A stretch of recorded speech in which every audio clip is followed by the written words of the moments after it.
നമ്മളൊരു heart പേഷ്യൻസിനുള്ള diet പറയുമ്പോഴേ ഒരു ബ്ലാങ്കറ്റ് തെറാപ്പി ആയിട്ട് നമുക്ക് പറയാൻ പറ്റില്ല. എല്ലാവർക്കും ഒരേ ഒരു പ്രിന്റ് ചെയ്തിട്ടുള്ള ഒരു ഡയറ്റ് പ്ലാൻ നമുക്ക് കൊടുക്കാൻ പറ്റില്ല.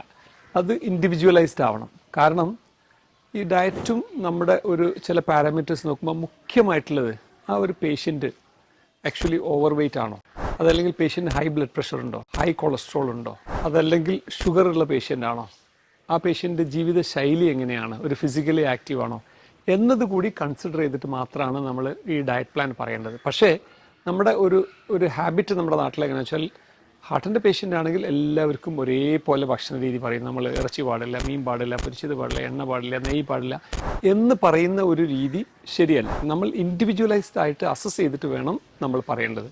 ഒരു ഉദാഹരണത്തിന്, ഒരു ഷുഗർ ഉള്ള പേഷ്യൻ്റ് ആണെന്നുണ്ടെങ്കിൽ നമ്മൾ കൊടുക്കുന്ന ഡയറ്റും ഷുഗർ ഇല്ലാത്ത പേഷ്യൻറ്റിന് നമ്മൾ കൊടുക്കുന്ന ഡയറ്റും ടോട്ടലി ഡിഫറെൻ്റ് ആണ്. അതേപോലെ ഹൈ കൊളസ്ട്രോൾ ഉള്ള ഒരു പേഷ്യൻ്റ് ആണെന്നുണ്ടെങ്കിൽ തീർച്ചയായിട്ടും നമ്മൾ ഈ കൊളസ്ട്രോൾ ഉള്ള കണ്ടൻറ്റുള്ള ഫുഡുകളുടെ ക്വാണ്ടിറ്റി നമ്മൾ നന്നായിട്ട് കുറയ്ക്കേണ്ടതുണ്ട്. ഈവൻ എല്ലാത്തവർക്കും കൊളസ്ട്രോൾ കുറയ്ക്കുന്നതാണ് നല്ലത്. പക്ഷേ ഹൈ കൊളസ്ട്രോൾ ഉള്ളതാകുമ്പോൾ നമ്മൾ കൂടുതൽ ശ്രദ്ധ പാലിക്കേണ്ടതുണ്ട്. അതേപോലെ ഓവർ വെയ്റ്റ് ഉള്ള ഒരു പേഷ്യൻ്റ് ആണെങ്കിൽ BMI actually body mass index നോർമലിലേക്ക് കൊണ്ടുവരുന്ന രീതിയിലുള്ള ഒരു ഡയറ്റ് പ്ലാനാണ് ചെയ്യേണ്ടത്.